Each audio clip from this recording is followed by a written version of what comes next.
Alhamdulillah wassalatu wassalamu ala Rasulillah wa ala alihi wa sahbihi wa man wala la haula wala quwata illa billah amma ba'd.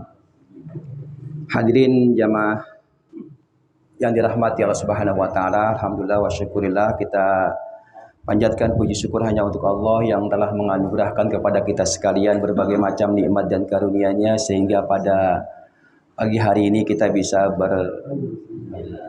tatap muka, bisa bersilaturahim. Mudah-mudahan dengan kumpulnya kita pada pagi hari ini Allah Subhanahu wa taala akan memberikan keberkahan untuk kita sekalian.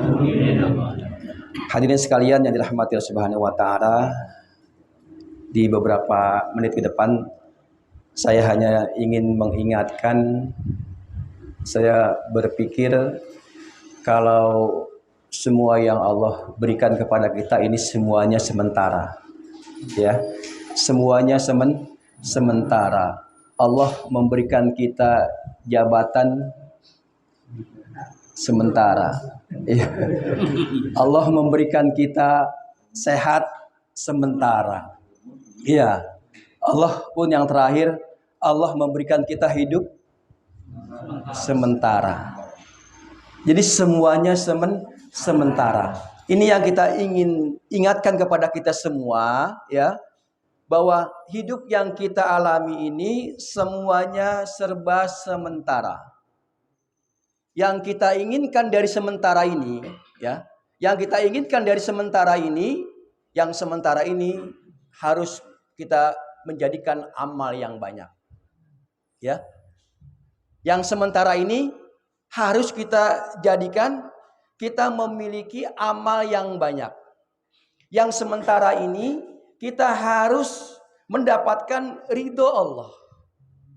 Yang sementara ini, ya, kita jadikan yang membuat Allah memudahkan kita memasuki surganya. Hadirin yang dirahmati Allah Subhanahu wa taala, dan kita berlindung kepada Allah. Jangan yang sementara ini yang membuat kita celaka selama-lamanya. Bisa nggak yang sementara ini membuat kita celaka selama-lamanya?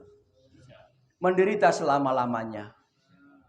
Kalau sampai ini di dunia yang sementara, Bapak Ibu hadirin yang dirahmati Subhanahu wa taala, kita pahami baik-baik bahwa dunia ini merupakan penentu. Ya, dunia merupakan penentu.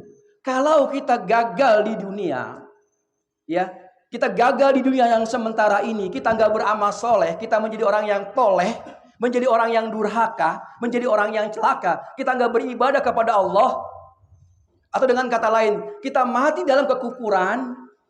Hidup yang sementara ini yang membuat kita akan sengsara selama-lamanya. Sejak sakratul maut, ini orang yang celaka nih, yang mati dalam kekufuran, sejak sakratul maut, sakitnya yang luar biasa. Kemudian di alam kubur, mereka akan disiksa dengan yang luar biasa. Kemudian sampai nanti diproses di yaumil qiyamah, sampai ke neraka. Terus menerus mereka celaka. Disebabkan karena dunia yang sementara.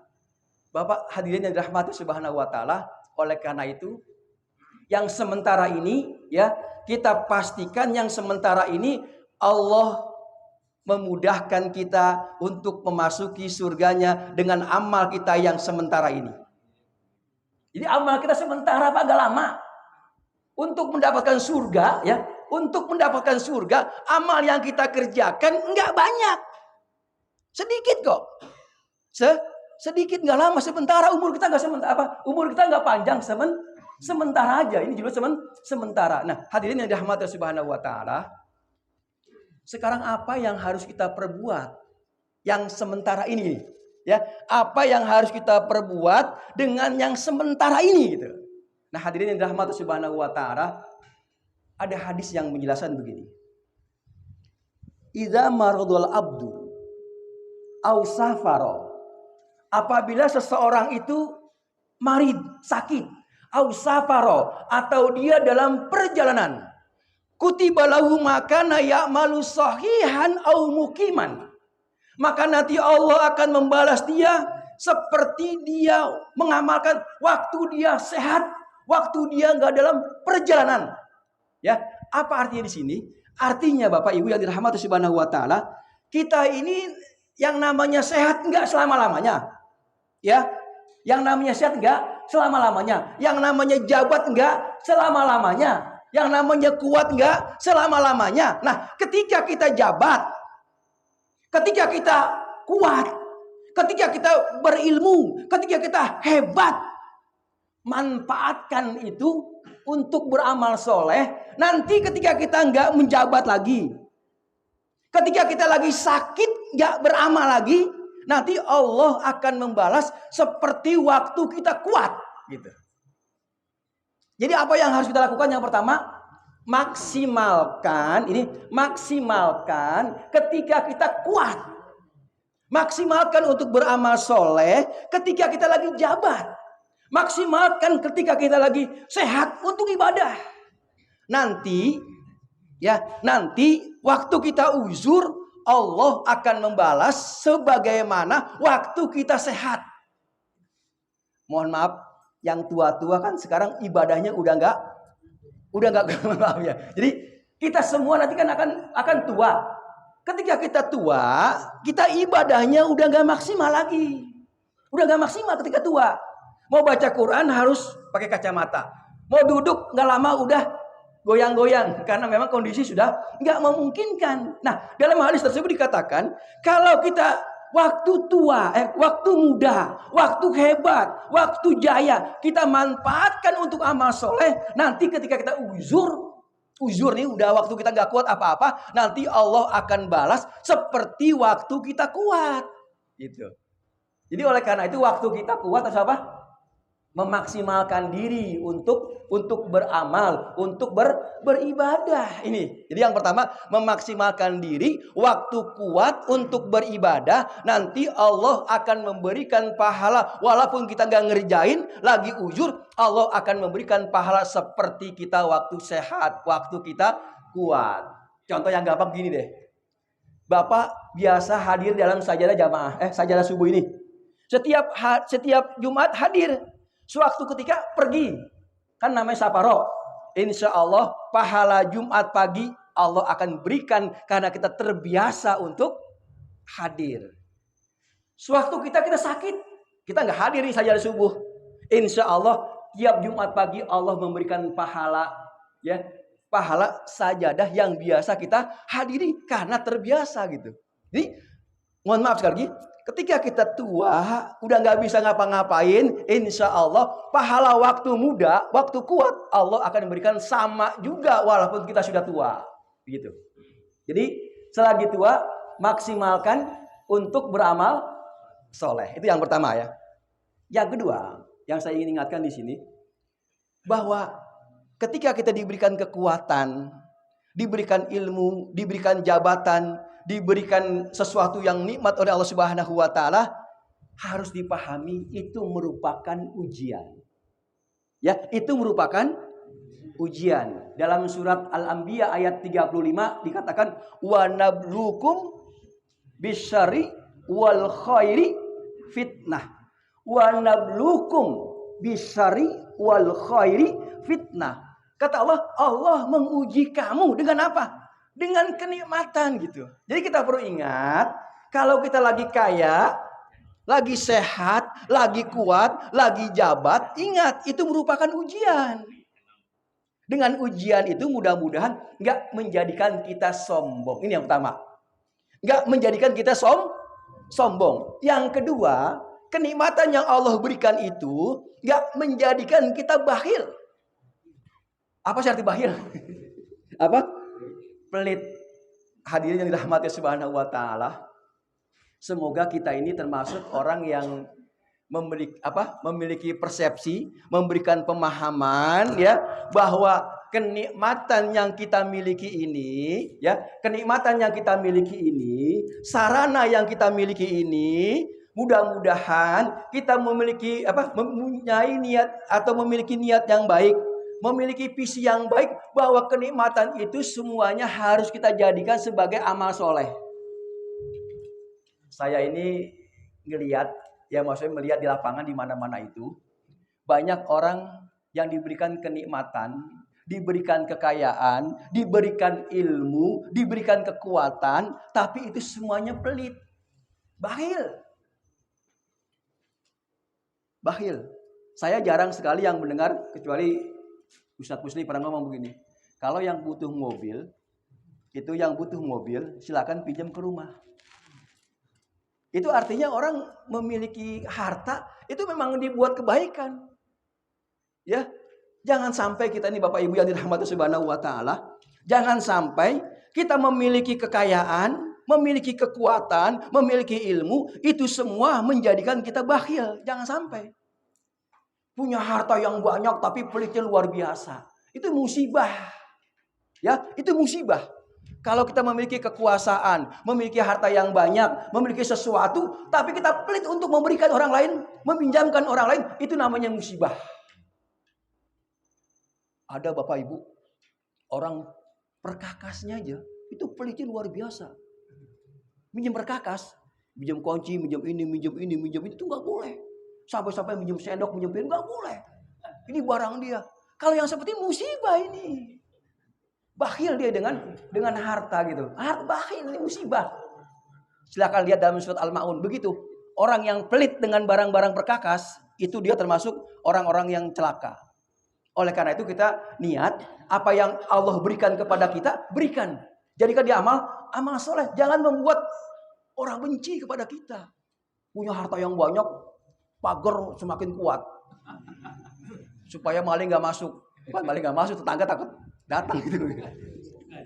Gak ada tetangganya. Ini mohon maaf ya. Jadi saya ingin mengatakan di sini, ketika kita memiliki sesuatu, jadikan sesuatu itu ya yang menyebabkan kita memiliki amal soleh. Bukan menjadikan diri kita menjadi bakhil, menjadi pelit, menjadi musibah. Lihat dalam surat Al-Qasas ayat 77. Bagaimana bunyinya? Waftagi fima ataqallahu darul akhirah. Waftagi fima, dan hendaklah kamu jadikan apa yang Allah berikan untuk kebahagiaan kamu negeri akhirat. Begitu. Jadi kita ini jangan pelit dengan kendaraan kita, jangan pelit dengan uang kita, jangan pelit dengan barang-barang kita. Jadikan semua itu sebagai wasilah untuk beramal. Kalau begini nikmat banget kita ini. Insya Allah Allah menjauhkan kita dari sifat bakhil. Ya, jadi sifat bakhil. Jadi apa? Yang ingin saya ingatkan, jadikan semua sarana yang Allah berikan sebagai amal soleh kita untuk negeri akhirat kita. Hadirin yang dirahmati Subhanahu wa taala, yang terakhir ini waktu sedikit saya ingin sampaikan, kenikmatan yang kita miliki, ya, kekuatan kita, waktu kita, kehebatan kita, jabatan kita. Ini yang saya ingin sampaikan di sini. Jadikan kenikmatan itu semua sebagai sarana dakwah. Sebagai sarana dakwah. Hadirin yang dirahmati Subhanahu wa taala, saya ingat satu ungkapan yang bunyi begini. La an yahdiyallahu bika rajulan wahidan. Ya. La an yahdiyallahu bika wahidan, ya. La an yahdiyallahu bika rajulan wahidan. Seandainya engkau bisa menghidayahkan seseorang, ya, itu lebih baik daripada kamu berinfak dengan humrin na'am, daripada kamu berinfak dengan emas dengan onta merah. Onta merah itu artinya dulu paling mahal, Pak. Jadi kalau kita bisa menghidayahkan orang, ya, bisa menghidayahkan orang, itu lebih baik, ya, daripada kita berinfak. Kalau sekarang misalnya mobil Rolls Royce, saya punya mobil Rolls Royce, itu mobil Rolls Royce, mobil yang dilapis dengan emas. Kita nggak mampu, ya, kita nggak mampu berinfak dengan mobil yang dilapis dengan emas. Bahasa Arabnya namanya humrin na'am, seperti unta merah. Kalau sekarang diumpamakan seperti emas gelondongan gitu ya. Kalau sekarang dikatakan segumpal emas bahasa itu ya, atau sebonggah emas ya. Kita nggak mampu untuk berinfak dengan sebonggah emas.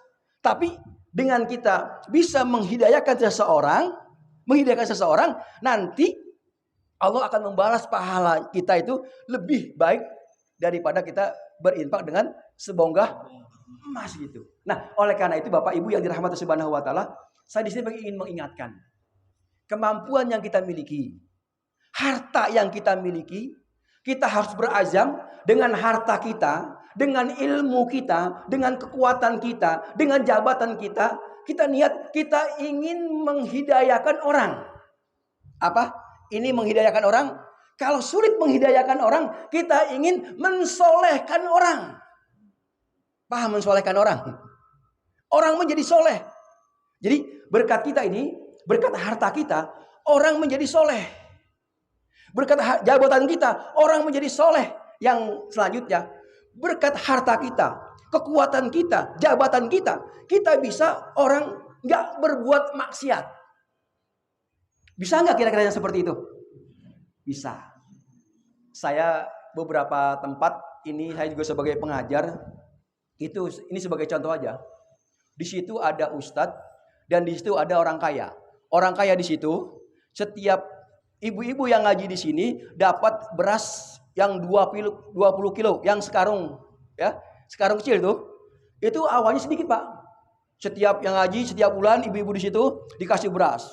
Itu awalnya ngajinya karena beras. Karena beras. Lama-lama karena dia didik pengajian, akhirnya dia menjadi soleh. Dan ketika soleh di situ, lama-lama banyak itu ibu-ibu yang nggak kenal ngaji, yang nggak kenal pakai jilbab, semuanya datang karena mau dapat beras. Tapi akhirnya dengan diajari dikit-dikit, lama-lama dia menjadi soleh. Ini orang kaya punya peran. Dengan beras dikasih setiap peserta, semua orang mau jadi datang ke situ, dan begitu banyak orang yang menjadi soleh berkat dia memberikan beras. Saya kemarin ngisi di Cimone, itu JNE, itu ada karyawannya itu 2000. Ya 2000 saya ngisi di situ, ngisi pelatihan jenazah. Yang saya salut karena yang punya ustadz sebelum mulai ngaji di situ semua sholat duha dulu. Sebelum ngaji semua sebelum kerja sholat duha dulu semua. Sebelum kerja semua tilawah dulu. Dan dipesan itu sama yang punya karyawan di sini, semua keluarganya harus berjilbab. Keluarganya semuanya berjilbab. Semuanya soleh gara-gara satu. Pemimpinnya soleh. Yang 2000 keluarganya soleh semua. Kita berniat ya, kalau kita punya jabatan, punya uang, bagaimana uang kita mengantarkan orang menjadi soleh. Teman kita di sini, misalnya kita punya tetangga ini, tetangga yang nggak sholat, ajak. Kalau kamu sholat, saya kasih baju, kasih mukena, kasih ini, supaya kamu sholat. Jadi uang kita manfaatkan untuk orang menjadi soleh. Insya Allah dengan kita orang menjadi soleh, pahalanya seperti kita berinfak yang luar biasa. Ya, mudah-mudahan Allah Subhanahu Wa Taala ya mengeluarkan harta kita di jalan yang Allah Subhanahu Wa Taala sukai. Akhirul kalam, wassalamualaikum warahmatullahi wabarakatuh.